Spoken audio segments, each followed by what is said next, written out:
same thing. Like you said, as long as you know me, I was just rapping. I was just like wanting to rap and literally rapping anywhere I could, or everywhere I went, and to the point where when I believed it was something worth hustling, and to be able to hustle, it was like those was like levels almost. Cool. Man, so before we switch to question and answer, man, I want y'all to not miss something, man. So definitely got Star on here tonight as a father, as a rapper, as an artist. But for me, people always ask me like, what's my motivation, or what's something I look towards, or when I got into entrepreneurship. And I tell people, man, if you are spending your own money to build something, the motto of Starlito and grind hard is always something that I looked at, man. And so from treating my books like mixtapes, you know what I'm saying? And so I've been finished with volume 2 for about 3 weeks. Got a 21 boxes coming in. So this is my first book. I was broke when I dropped it. So I was getting like 20 books at a time, 30 books at a time.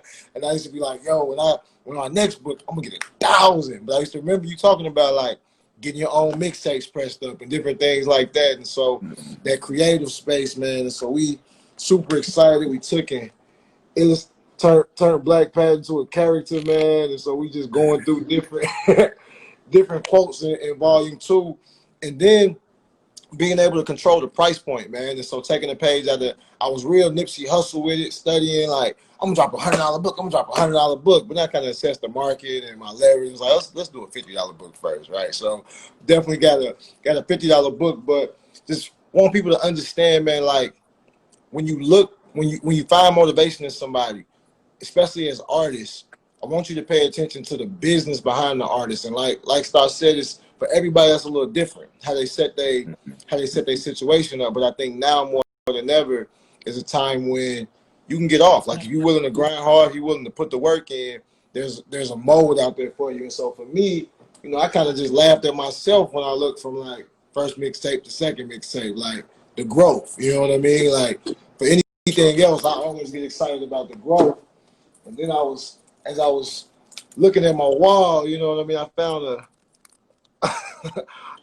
an old, and I got it dead stock. So I tell people all the It's time, in it's the plastic. You kept it in the plastic, huh? kept it in the plastic. I don't even remember where I found it, but it was 3 things I kept dead stock, bro. I don't know if this the company you like to keep, bro, but I got me a dead stock plastic on Space Jam. I'm really proud about this, actually. Found this in Walmart a couple years ago for $5. I thought it was ironic because they made no money off of it. And so now I got it dead stock. Damn, that's cold. And then we got this right here, man, that Starlito A suit. So right now we're about to go question and answer. They already got some questions in here. Instagram gonna cut us off probably in about 10 minutes or so. So we're gonna take a couple questions, man, and we're gonna get out of here. I'm not clicking on any win project dropping questions.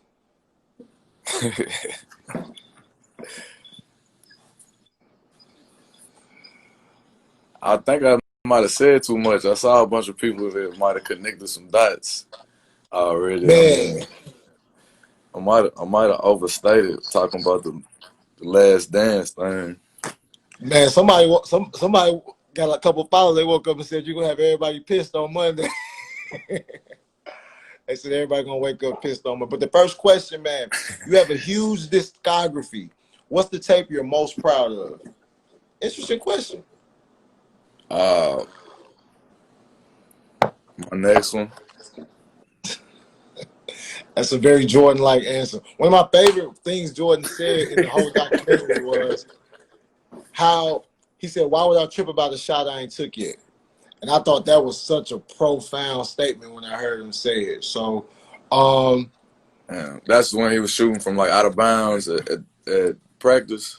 Yep. And they was going into a game. And they was asking him about it. He was just like, "Why would I trip about a shot I ain't took yet?" And so I definitely feel that.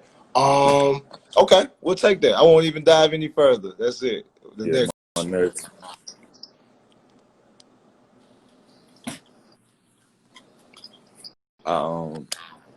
I do got some You stuff with Troy Money coming out. I just read that. My bad. I'm gonna let you moderate the you questions. I was cool. No, you good. You good. And you talked about this one. You talked about this one a little bit earlier. But this was early in our hour. So for anybody that missed it, they asked it straightforward, so you can give it back to them straightforward. What has fatherhood done for you?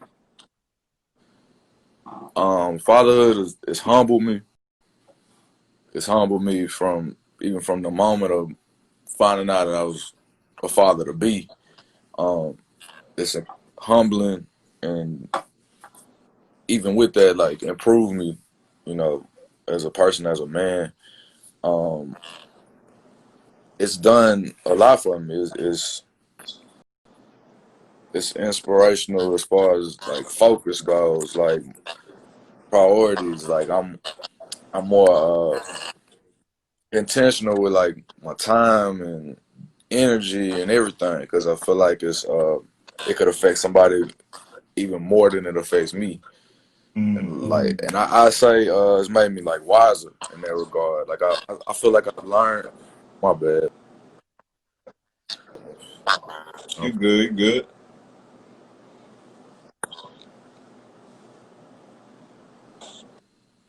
Yo, can I you hear me? got you. Yeah, I feel Yes. like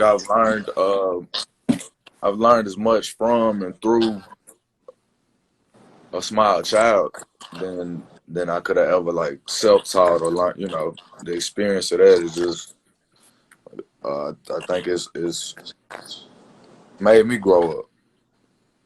Like sad as it is to say, but it's like just my mental makeup and everything. Like Sure. For sure. I mean I could go on for forever, but It's powerful. even I don't want it to to be this point, missed, man. A lot of people in the comments earlier, I don't know if you saw, but they comment a lot about like the peace that you exude during the talk, about the happiness that you exude, about the calm that you exude.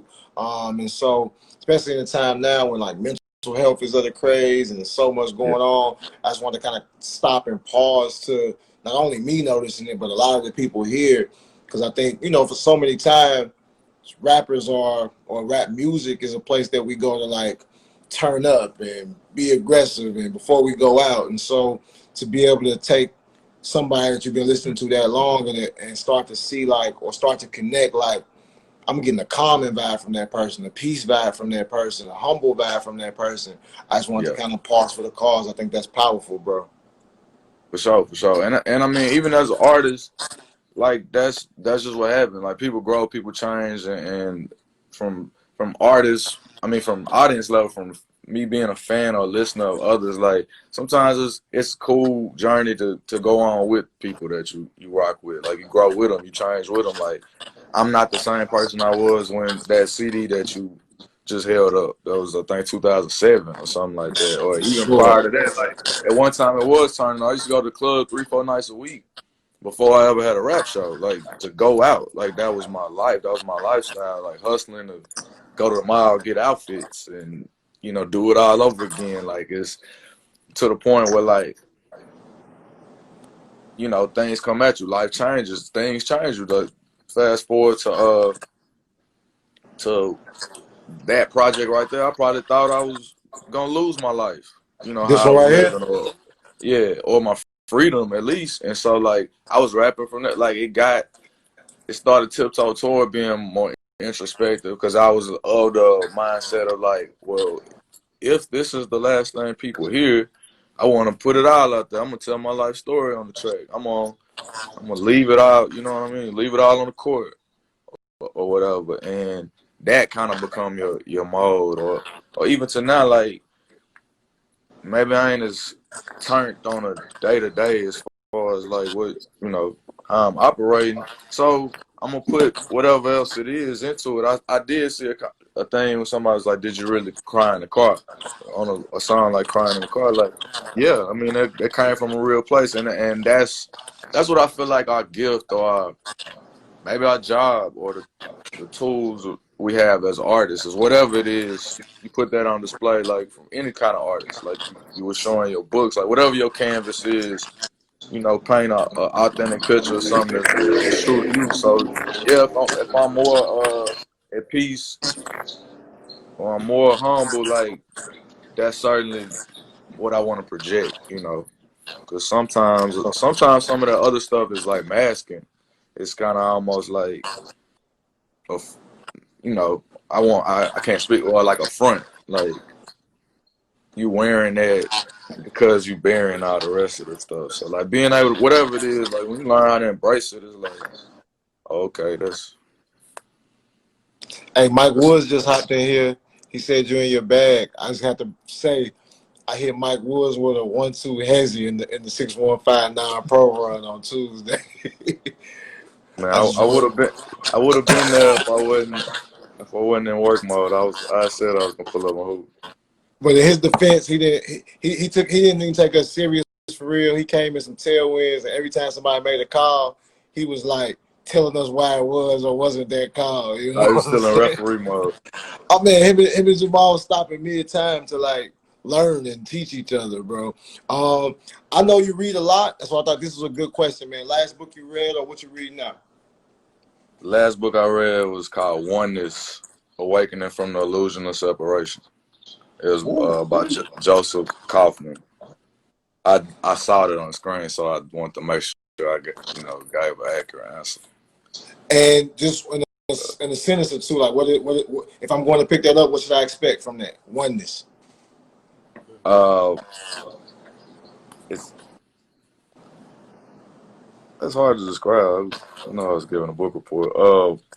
Just about like an awakening, self awareness, like Okay.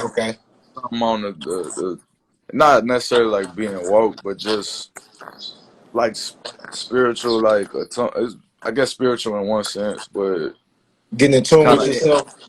yeah, like inside out or in tune with the world like a connection, you know, like oneness, like your connection inside out or with the world at large or whatever. I mean, when I was talking about energy and it's just kind of, you know, I think people subscribe to different like beliefs or whatever, so it's not. I don't want to get into that type of For sure. conversation necessarily, For but sure. what I took from it was like how I view myself or how I view the world with myself as a part of that and not a part, like separate from.